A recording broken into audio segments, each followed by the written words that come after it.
Heavy people, the FIFA World Cup 2022 has just kicked off with one of the games that, if you are being honest, you ask it that you'll never see it again.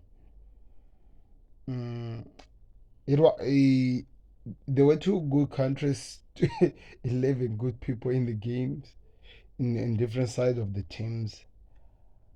But in terms of what you'd expect in a game, a debut game, by the way, where the home side is starting with any other team, and you get that. Hmm. It was one of the worst games to watch. I felt sorry for there are people who have an option like me who can go watch a football and just walks away when it's not good. I really felt sorry for those people who had to actually sit down and take reports of everything that is happening, which meant I had to actually sit down and watch the game to take the reports. So I really never had any choice. But one thing that I can say, Ecuador, they played so good. Quesedo, one of the best. I'm telling you, this kid is gonna go so far. I was really happy by watching Valencia. I was really happy watching Valencia, a 33-year-old man coming into a 22-year World Cup, being an inspirational player to this young kid. This team is being averaged that the Ecuador team is an average of 25 years, meaning the old and the less. It means it has a lot of young players, young squad, and they are so energized. They are still learning the craft, and also with the likes of course, Valencia into the team, that just helps. And the guy keeps scoring goals, man. He really keeps scoring goals.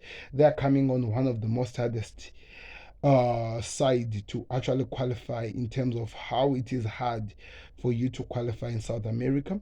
And they come and they show that an amazing performance, which would have ended by 3 goals to nil, but VAR had to intervene and turned the other goal into an offside. It was actually going to be one of the best goals ever been scored in a World Cup. I don't know. I think that could have been the thing. But I also learned that it is the first time in the history of the World Cup where a 33-year-old man comes in and scores a brace. It's the first time, like since the tournament began, there have never been a 33-year-old men who have scored goals. Usually, are between the 30s, the 32s, the 32s going down below. But at 33 going forward, those are the average ages when most of the players are retiring. And this man came in, Valencia, came in and led the player teams and scored an amazing goal in a penalty. And that header, man, the second goal header, whew, whew, whew, that was saucy, that was fire. It was a good game. I don't want to lie to you if you're watching it as an Ecuador fan, but it was a terrible game if you're watching as a Qatar fan. Because to be honest, I don't want to say something painful or something horrible, but damn, man, they're horrible. They are bad. They are really bad. In fact, there is a guy who looked like Mo Salah. I think he was actually the guy who was doing better passes of the ball, better movement, trying to inspire the team to actually move the ball better. But the rest, man, they were horrible. Whoa, it was hard to watch. It was really hard to watch. I have no idea what we were expecting to see. I felt like because Ecuador, they're not that much of a big team, that's why the Qatar were able to survive just being swallowed by 2 goals to nil. Imagine when they play Senegal. Imagine when they play Netherlands. I don't even want to dream of those days, but they are coming. They are very, very close to actually arriving, and I don't even know what's going to happen. And what would they say? The embarrassment, the shocker we're going to be seeing in those times. That's me just being honest here. I'm not trying to say something bad or even to hurt them. I'm just giving you my honest truth over the game that I was watching. It was horrible. I think there were a lot of yellow cards into the game. I felt like because of the embarrassment that these guys were getting from a 33-year-old man, the Ecuador defenders made their utmost in mission to at least try to injure Valencia out of the game, but it never worked. Countless times, I think 3 or 4 times when he had some dangerous tackles where I felt like for a 33-year-old man, they should have rested him well on time, the Ecuador mid bench, so that at least he's fit for the other games. I'm not even sure if he's gonna make it to the other games because some of the tackles were crazy criminal and they got the yellow cards. But what happens to the player now? That's the question. We'll see. Of course, it is. I think, to be honest, when you look at the game of today, this is where we get the clear chance of what it means to qualify just being because you're hosting. Because, to be honest, if they play that type of football, I don't think there's any chance Qatar will qualify to any World Cup because that was on another level horrible. But anyway, it's just the kickstart. There's an amazing World Cup that is about to come. We are going to be witnessing some good games that are coming on next in the next of the Qatar World Cup 2022. So I want to hear your thoughts in the comment section. What are you expecting to see going forward in Qatar? The World Cup is here. The World Cup is now kickstart. We are going to be talking. I'm going to be giving you also my predictions of the games that are going to be played tomorrow. Do me a favor, click the like button, subscribe to the connect. It's important. So let's get to the predictions. So Qatar ended 2-0. I predicted 2-1. So yeah, I was close. I knew Ecuador were going to be caught up, but I just thought it was going to, at least Qatar were going to play football and at least get something. But Ecuador did not really finish most of their chances, so they kind of like played into my own predictions, which is close, but not really that close. But we move on. We move.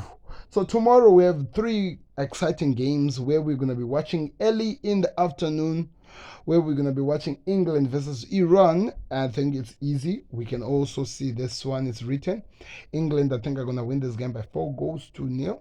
I don't see that Iran has enough into theirs to at least try to get something out of this game. And that's not me being sour or horrible, but I'm just giving you my honest truth and what I'm expecting to see in the game. Senegal is playing Netherlands tomorrow at 6 o'clock. My time, I don't know what time it will be your time. I'm in Africa, remember. So of course, my prediction is this: Netherlands finish at the top of the group, Senegal follows them. So for that to actually happen, Netherlands has to actually beat Senegal. So that's why I'm predicting that it is going to end maybe 2-1 as well.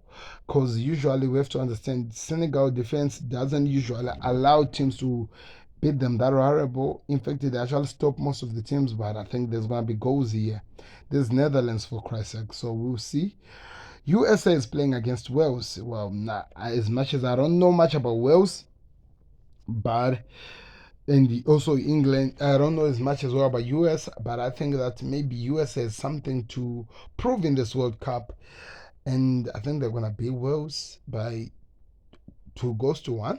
I think because as much as Wales are good going forward, Gareth Bale, Aaron Ramsey, I know they're there. Their goalkeeper is really, really trouble. It is really, really disaster waiting to happen. So it's gonna be good games. I can't wait. Let me know your thoughts in the comment section after of the first game. Who impressed you, if there was any player who impressed you in the Ecuador, and what are you expecting going forward? So do me a favor. So guys, tomorrow maybe to my predictions or my previews of these games might be done on YouTube Shorts. So expect some shorts because I might not be able to make a full video like I'm doing right now. So expect some shorts, my thoughts on the games. Don't forget to follow, guys. That's the best way you help me. I'm gonna be telling you my thoughts over the games tomorrow, and we'll see what happens going to the next days. But thank you very much for watching. Click the like button, subscribe to the Football Connect, and I hope you're enjoying FIFA because I think I'm gonna involve. By the way, the opening ceremony, I was happy about that. I was happy to see Morgan Freeman. An inspirational man. I really enjoyed what he was saying, the way he was moving, the way his voice had that ability to catch the attention of everyone, even though when he was not even yet on the camera, he had actually caught the attention of a lot of people while he was talking. I enjoyed the first song. Yeah, I think it's called the Hey Ho Ha. I think I'm not really sure by Jin of the BTS. That was an amazing song. And if that is the theme song of the Kota, really gonna enjoy this because I also want to listen to that game, that song as well. Inspirational words, giving people the chance to actually learn that you can believe in whatever you want. Like Kotada said, that we are winners because we believe it. So you know, just enjoy it. Maybe it's my belief, and I'm gonna work so hard that maybe on the next World Cup, I'll be there representing the Football Connect. So you see, we all have dreams here, people. So I can't wait to see. Thank you very much for watching. This has been the Football Connect, and that's my thoughts on the first game. I hope I was not being that harsh, but man, gotta be honest at some point. Anyway, I'm out, people. Have a blast, and let's see what happens in the next games. My predictions are out there. Let me hear yours in the comment section. Peace. Subscribe.